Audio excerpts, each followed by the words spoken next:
सुप्रभात साथियों, मैं हूं आपका दोस्त सागर अरोड़ा और आपका स्वागत करता हूं अपने YouTube चैनल नयन IAS पे। दोस्तों, जैसा कि आप सभी जानते हैं कि हम लोग रोज़ आपके सामने हाजिर होते हैं नए नए टॉपिक को लेकर, नए नए वीडियोस को लेकर और अच्छी अच्छी ट्रिक्स को लेकर। तो आज दोस्तों हम आपके सामने आए हैं एक हिंदी के बहुत ही इम्पोर्टेंट टॉपिक के साथ, जिसका नाम है विशेषण। देखिए मेरे दोस्तों, विशेषण क्या होता है सबसे पहले हमें ये जानना जरूरी है, क्योंकि जब तक हम चैप्टर का अर्थ नहीं जानते हैं उस चैप्टर को पढ़ना हमारे लिए नामुमकिन है दोस्तों। तो विशेषण जो है, यदि आप यूपी बीएड की परीक्षा देते हैं, आप सीटेट की परीक्षा देते हैं, आप यूपी टेट की परीक्षा देते हैं, या आप ऐसा कोई भी परीक्षा देते हैं जिसमें हिंदी से प्रश्न आते हैं, उसमें विशेषण के 2 से 3 प्रश्न आपको देखने को मिलेंगे। क्योंकि विशेषण बहुत ही इंपॉर्टेंट चैप्टर होता है दोस्तों। जिस प्रकार संज्ञा से प्रश्न आते हैं 1 से 2, जिस प्रकार लिंग से प्रश्न आते हैं, ठीक उसी प्रकार विशेषण से भी आपके प्रश्न पूछे जाते हैं। तो देखिए दोस्तों, सबसे पहले हम बात करेंगे कि हमारा जो टॉपिक है आज का, उसका अर्थ क्या होता है, उसे हम समझते कैसे हैं। तो दोस्तों, इसके लिए आपको करना क्या होगा, तो आपको कुछ नहीं करना है, आपको बस इस वीडियो को मन लगाकर आखिरी तक देखना है और अपनी कॉपी को मेंटेन करना है। यदि आप एक अच्छी सी कॉपी बना लेंगे और जो मैं आपको पढ़ा रहा हूँ वो सारी चीज़ें आप नोट करते चलेंगे, तो मैं आपसे वादा करता हूँ कि आपके एग्जाम में आपका एक भी प्रश्न मैं गलत नहीं होने दूंगा। तो आइए दोस्तों, सबसे पहले आप इस वीडियो को लाइक कर दीजिए, ज़्यादा से ज़्यादा अपने दोस्तों तक पहुंचा दीजिए। फिर हम लोग चलते हैं अपने आज के टॉपिक पर और देखेंगे कि हमारा आज का टॉपिक क्या है। देखिए दोस्तों, जो विशेषण होता है उसका मतलब होता है विशेषता। विशेषण का क्या मतलब होता है? विशेषता। अब आप कहेंगे सर विशेषण करता क्या है? तो मेरे दोस्तों, विशेषण विशेषता बताता है। क्या बताता है? विशेषण विशेषता बताता है। अब आप कहेंगे सर किसकी विशेषता बताता है? तो विशेषण संज्ञा और सर्वनाम की विशेषता बताता है। किसकी विशेषता बताता है मेरे दोस्तों? संज्ञा और सर्वनाम की। तो आप इसकी परिभाषा याद कर सकते हैं कि ऐसा शब्द जो संज्ञा और सर्वनाम की विशेषता बताता है उसे हम विशेषण कहते हैं। क्या कहेंगे मेरे दोस्तों? ऐसा शब्द, मेरे साथ साथ दोहराइए, ऐसा शब्द जो संज्ञा और सर्वनाम की विशेषता बताता है उसे विशेषण कहते हैं। अब मेरे दोस्तों, संज्ञा क्या होती है ये मैंने आपको पढ़ाया था, और सर्वनाम क्या होता है यह भी मैंने आपको पढ़ाया था। मैं एक बार और बता देता हूँ कि संज्ञा किसी विशेष व्यक्ति, वस्तु, स्थान आदि के नाम को हम क्या कहते हैं दोस्तों? संज्ञा कहते हैं। और सर्वनाम किसे कहते हैं? तो ऐसे शब्द जिनका प्रयोग हम संज्ञा के स्थान पर करते हैं उन्हें सर्वनाम कहते हैं। तो आते हैं दोस्तों, देखते हैं विशेषण की परिभाषा क्या है। आइए दोस्तों, सबसे पहले देखा जाए कि विशेषण क्या होता है। तो देखिए, सबसे पहले जो है इसका परिभाषा देखते हैं हम लोग। क्या देखेंगे मेरे दोस्तों? परिभाषा। क्योंकि जब हम लोग कोई चीज पढ़ते हैं तो उसकी परिभाषा को जानना बड़ा महत्वपूर्ण होता है। तो आइए परिभाषा देखते हैं। ऐसे शब्द जो संज्ञा एवं सर्वनाम की विशेषता बताते हैं उन्हें विशेषण कहा जाता है। उन्हें विशेषण कहा जाता है। ध्यान से आपको समझना है मेरे दोस्तों, ऐसे शब्द जो संज्ञा और सर्वनाम की विशेषता बताएंगे उन्हें हम क्या कहेंगे दोस्तों? आप कहेंगे सर उन्हें हम विशेषण कहेंगे। आप इसे नोट कर सकते हैं। अब इसका कुछ एग्जाम्पल देख लेते हैं। उदाहरण जैसे लाल कपड़ा। लाल कपड़ा। आगे देखें तो मजबूत लोहा। देखिए, जो हमारा पहला एग्जाम्पल है उसका नाम है लाल कपड़ा। लाल कपड़े में कपड़ा तो यहाँ पर संज्ञा है, लेकिन इस संज्ञा की विशेषता कौन बता रहा है? तो आप कहेंगे सर ये लाल बता रहा है, तो यहाँ विशेषण क्या हो जाएगा आपका? लाल हो जाएगा। आगे चलते हैं दूसरे एग्जाम्पल में। कहता है मजबूत लोहा। मेरे दोस्तों लोहा कैसा है, आप कैसे से प्रश्न कर लीजिए, आपको विशेषण मिल जाएगा। तो आप यहाँ पर स्टार बना के लिख सकते हैं। विशेषण को खोजने के लिए वाक्य में कैसे से प्रश्न करो। कैसे या कैसा भी इसको कर सकते हैं, कैसे ऑब्लिक कैसा से प्रश्न करो। देखिए मेरे दोस्तों आपसे कहा गया है सेंटेंस में लाल कपड़ा, आप पूछिए कपड़ा कैसा है, तो आपको तुरंत आंसर मिलेगा कपड़ा लाल है, और जो आपका आंसर होगा वही आपका विशेषण हो जाएगा।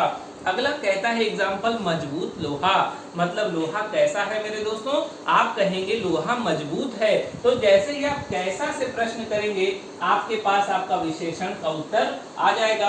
आप लोग इसे नोट कर सकते हैं। आगे हम लोग चलते हैं। देखिए दोस्तों मैं इसे इरेज करता हूं, फिर कुछ और चीजें आपको बताता हूं। वन बाय वन मैं सारा कुछ आपको बताऊंगा। आपको करना कुछ नहीं है, बस अपनी कॉपी में सारी चीजों को नोट करना है दोस्तों, क्योंकि यदि आप चीजों को नोट करेंगे तो आप कभी भूलेंगे नहीं। तो आइए दोस्तों देखते हैं। देखिए कुछ ऐसे शब्द होते हैं जिन्हें यदि हम संज्ञा में जोड़ दें तो वह विशेषण बन जाता है। अब वो शब्द क्या हैं, कैसे हैं, उनका प्रयोग कैसे करेंगे, ये सब कुछ मैं आपको बताऊंगा। तो आइए देखते हैं। कहता है संज्ञा के साथ यदि क्या जोड़ दिया जाए, सा जोड़ दिया जाए। क्या जोड़ दिया जाए मेरे दोस्तों, सा जोड़ दिया जाए। नामक जोड़ दिया जाए। क्या जोड़ दिया जाए, नामक। क्या जोड़ दिया जाए मेरे दोस्तों, नामक। यदि संबंधी जोड़ दिया जाए, क्या जोड़ दिया जाए, संबंधी। आगे देखते हैं यदि रूपी जोड़ दिया जाए। क्या जोड़ दिया जाए मेरे दोस्तों, रूपी आदि शब्द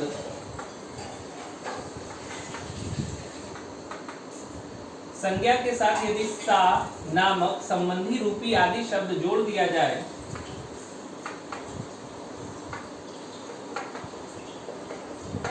तो हम उसे विशेषण बना सकते हैं। तो हम उसे विशेषण बना सकते हैं। ध्यान से समझना है मेरे दोस्तों, यदि हम संज्ञा के साथ जोड़ना है, क्या जोड़ना है मेरे दोस्तों, संज्ञा के साथ। इसके उदाहरण पे बात करते हैं। जैसे फूल सा शरीर, इसका पहला उदाहरण जो है वो देखिएगा, फूल सा शरीर। देखिए हमने क्या जोड़ा है, संज्ञा के साथ आपका सा जोड़ दिया है। देखिए जो फूल है यह भी संज्ञा है और जो शरीर है यह भी संज्ञा है। इसमें कोई विशेषण नहीं है, लेकिन हमने इनके बीच में क्या जोड़ा मेरे दोस्तों, सा जोड़ा। मतलब दो संज्ञा के बीच में यदि हम सा जोड़ देते हैं, यहाँ देखिए, तो ये क्या बन जाता है, विशेषण। अब क्या होगा, शरीर के लिए विशेषण। हमने कहा था आपको प्रश्न करना है कैसा या कैसे से। आपको ये प्रश्न करना है मेरे दोस्तों, ये चीज आपको ध्यान रखनी है। आप प्रश्न यहाँ कर सकते हैं कि शरीर कैसा है। क्या प्रश्न करेंगे कि शरीर कैसा है, आपको तुरंत उत्तर मिलेगा फूल सा है। कैसा है मेरे दोस्तों, फूल सा। तो यहाँ पर आपका विशेषण क्या हो जाएगा, फूल सा आपका विशेषण हो जाएगा। हम लोग आगे बात करें तो अगला होगा दूसरा, अर्जुन नामक पुत्र। देखिए हमने यहाँ कहा था सा के बाद नामक शब्द भी आप जोड़ेंगे। यदि हम अर्जुन की बात करें तो यह व्यक्तिवाचक संज्ञा है, यदि हम पुत्र की बात करें तो यह जातिवाचक संज्ञा है, क्योंकि पुत्र एक जाति है और उस जाति में कई लोग हो सकते हैं दोस्तों। तो यह है व्यक्तिवाचक संज्ञा और यह है जातिवाचक संज्ञा। इन दो संज्ञा के बीच में हमने क्या जोड़ा है दोस्तों, आप कहेंगे दो संज्ञा के बीच यदि हम नामक जोड़ देते हैं तो हमें क्या मिल जाता है, हमारा विशेषण मिल जाता है। तो आप कहेंगे पुत्र कैसा है, आप कहेंगे अर्जुन जैसा या अर्जुन नाम वाला है। तो यह आपका यहाँ पर विशेषण हो जाएगा। अगला एक और देख लेते हैं, मोह रूपी अंधकार, इसको इरेज कर देता हूं, नोट कर लीजिए आप लोग। तीसरा इसका उदाहरण देखते हैं, मोह रूपी अंधकार।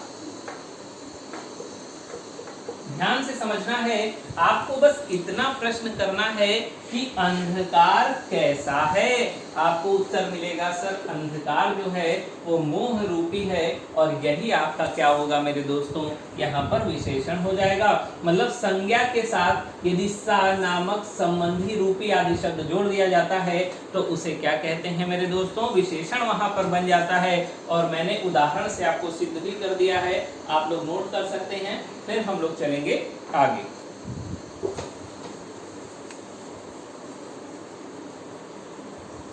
देखिए, परिभाषा को लिखना बड़ा जरूरी है, क्योंकि यदि आप परिभाषा समझ गए हैं तो फिर सब चीजें आगे क्लियर होती चलेंगी। चलिए, अब देखिए कई बार प्रश्न आता है, मैं अभी पहले लिख देता हूं फिर समझाता हूं। विशेषण एक विकारी शब्द है। कैसा शब्द है? एक विकारी शब्द है जो हर हालात में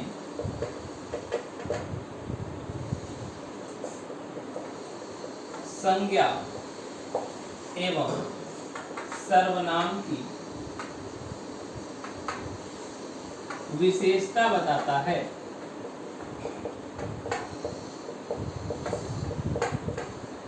देखिए, ध्यान से समझना है, तो आपसे कई बार प्रश्न आता है कि विशेषण कैसा शब्द है, तो आपका उत्तर होगा विशेषण एक विकारी शब्द है। बहुत इंपॉर्टेंट है दोस्तों, और कई बार ये आपके पेपर में आया हुआ है कि विशेषण कैसा शब्द है, तो आप कहेंगे विशेषण एक विकारी शब्द है। यदि आपसे प्रश्न पूछा जाता है कि विशेषण क्या करता है, तो आप कहेंगे सर विशेषण विशेषता बताता है।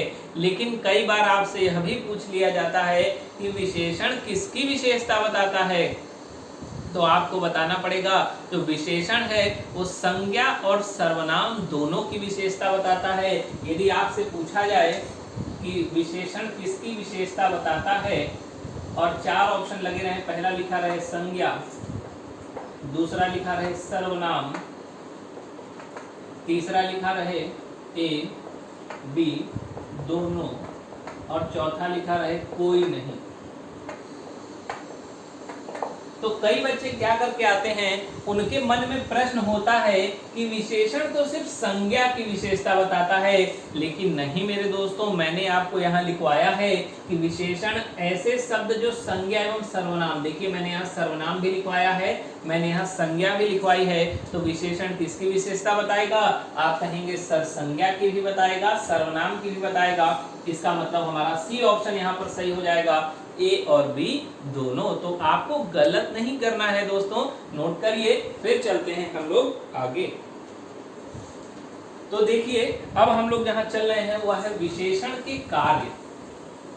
विशेषण के कार्य क्या होते हैं, तो एक एक करके हम लोग सारे विशेषण के कार्य को देखेंगे। तो ध्यान से, सबसे पहले आप लोग मेरे साथ साथ हेडिंग लगा सकते हैं, विशेषण के कार्य। अब देखिए, कार्य का मतलब होता है काम, मतलब विशेषण क्या काम करता है, इसका क्या काम होता है, बस हमें यहाँ पर यही बताना है। तो विशेषण का काम क्या होता है मेरे दोस्तों, तो विशेषण के कार्य को हम लोग चार भागों में बांटे हैं। तो सबसे पहला काम क्या है, किसी वस्तु या व्यक्ति की विशेषता बताना पहला है। ध्यान से समझना है, किसी वस्तु या व्यक्ति की विशेषता बताना। तो आपसे पूछा जाए कि विशेषण क्या करता है, विशेषण का क्या कार्य है, तो आप बता सकते हैं कि जो हमारा विशेषण है वह किसी व्यक्ति की या किसी वस्तु की विशेषता को बताता है। अब कैसे बताता है मेरे दोस्तों, देखिए जैसे यहाँ पर मैं उदाहरण की बात करूं, तो हमारा पहला उदाहरण है राम स्वस्थ है। क्या उदाहरण है मेरे दोस्तों? राम स्वस्थ है। अगले उदाहरण की यदि मैं आपसे बात करूं तो अगला उदाहरण है काला घोड़ा दौड़ रहा है।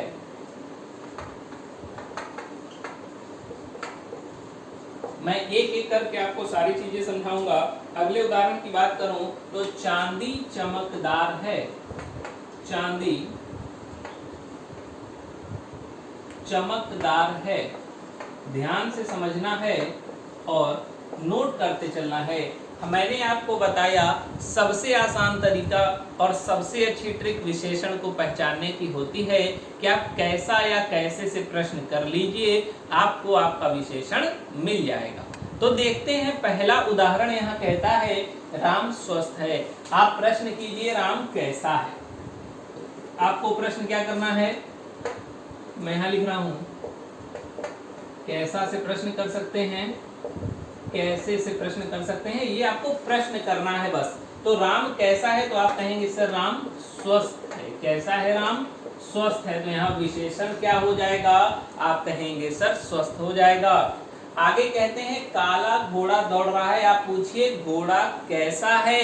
आपको उत्तर मिलेगा घोड़ा काला है। क्या उत्तर मिलेगा मेरे दोस्तों?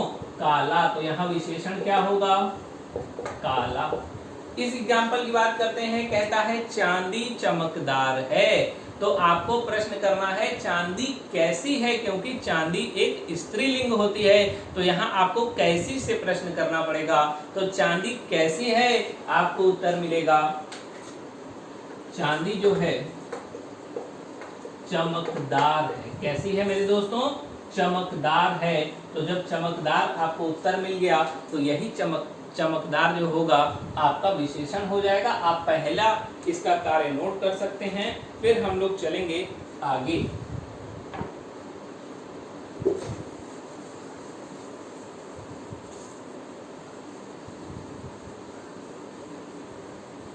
देखिए विशेषण का पहला कार्य था व्यक्ति या वस्तु की विशेषता को बताना। अब इसका दूसरा कार्य है हीनता को बताना। किसको बताना मेरे दोस्तों?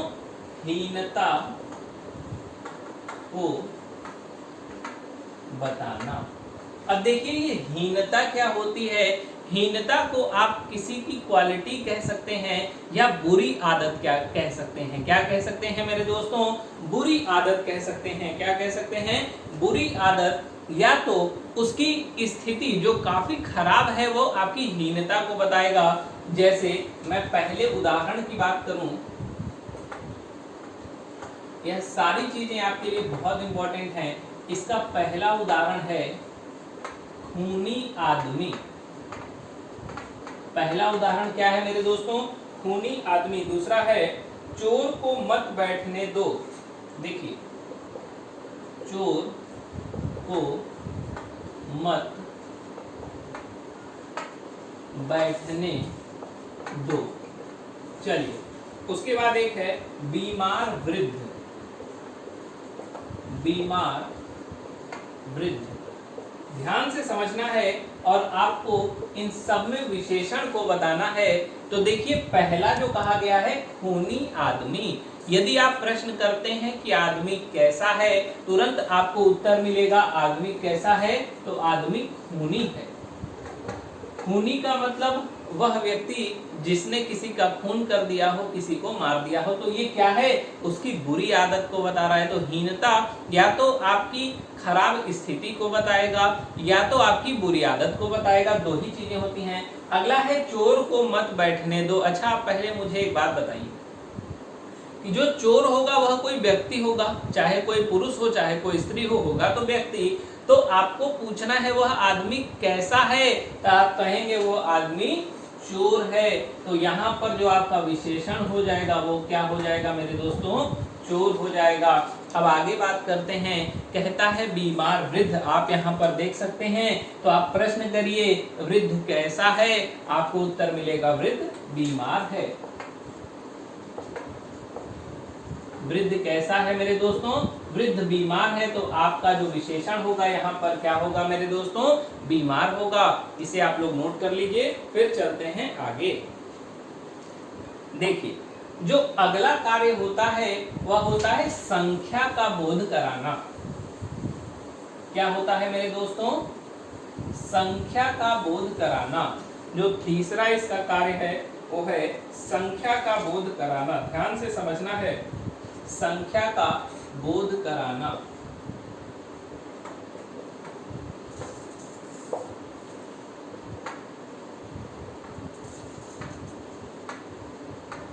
अब देखिए, आप कहेंगे सर विशेषण संख्या का भी बोध कराता है।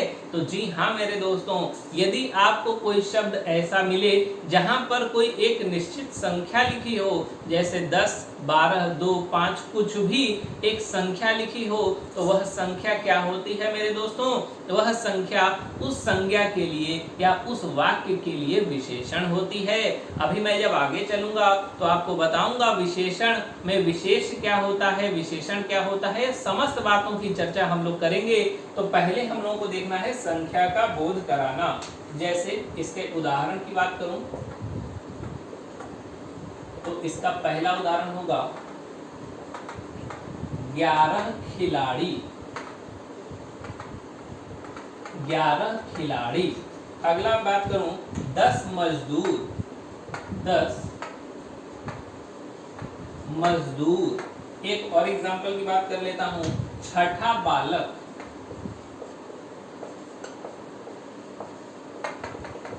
अब देखिए, आपको यहां पर संख्या मिल गई।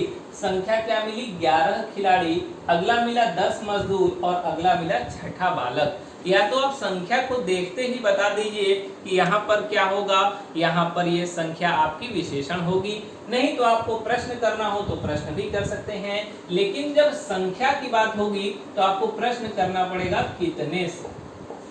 किससे प्रश्न करना पड़ेगा मेरे दोस्तों? कितने से। तो आपको पूछना पड़ेगा यहाँ पर खिलाड़ी कितने हैं, तो आपको उत्तर मिलेगा 11। क्या उत्तर मिलेगा मेरे दोस्तों? 11। तो ये जो 11 हो जाएगा ये आपका विशेषण होगा। अगला प्रश्न करना है 10 मजदूर। आपको प्रश्न करना है मजदूर कितने हैं, आपको उत्तर मिलेगा 10। क्या उत्तर मिलेगा मेरे दोस्तों?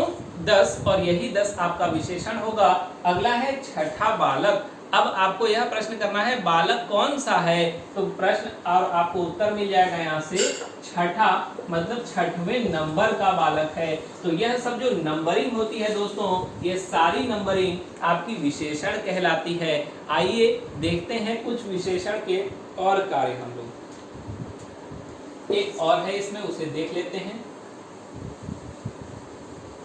चौथा कार्य विशेषण का क्या है मेरे दोस्तों? ध्यान से देखना है। चौथा कार्य जो है हमारे विशेषण का वो है मात्रा का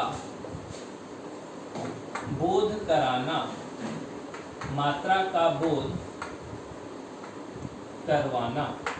ध्यान से समझना है, हर चीज की एक मात्रा होती है। जैसे आप कभी आलू लेने गए होंगे तो आपने कहा होगा उसे 1 केजी आलू दे दो। आप दूध लेने गए होंगे तो आपने कहा होगा 1 लीटर दूध दे दो। तो इस प्रकार से जो मात्रा होती है वह समस्त मात्रा आपकी विशेषण में आती है। तो आइए कुछ उदाहरण से हम लोग समझते हैं। ध्यान से इसे समझना है। 5 किलो चावल। क्या पहला उदाहरण है हमारा? 5 किलो चावल। अगला है 2 लीटर तेल और अगला है 3 मीटर कपड़ा। देखिए ध्यान से इसको समझना है। यहां लिखा है 5 किलो चावल। क्या लिखा है मेरे दोस्तों? 5 किलो चावल। तो जो ये 5 किलो है यह आपका क्या हो जाएगा? यहाँ पर विशेषण हो जाएगा, क्योंकि यह क्या बता रहा है मेरे दोस्तों? मात्रा बता रहा है। तो जितनी भी मात्राएं होंगी, चाहे वो केजी हो, लीटर हो, ml हो, कुछ भी हो, वह सारी मात्राएं क्या हो जाएंगी? आपकी विशेषण। जैसे यहाँ पर 2 लीटर लिखा है तो यह 2 लीटर आपका क्या होगा मेरे दोस्तों? आप कहेंगे सर 2 लीटर विशेषण होगा। यहाँ पे लिखा है 3 मीटर कपड़ा। तो कपड़ा कितना है आपको बताना है सर? 3 मीटर है। तो हमें उम्मीद है कि मैंने आज आपको जितना पढ़ाया है वह सारी बातें आपको अच्छे से समझ में आ गई होंगी। तो धन्यवाद साथियों। यदि आपको हमारा वीडियो पसंद आया है तो आप इसे लाइक कीजिए, ज़्यादा से ज़्यादा अपने दोस्तों तक पहुंचाइए। धन्यवाद।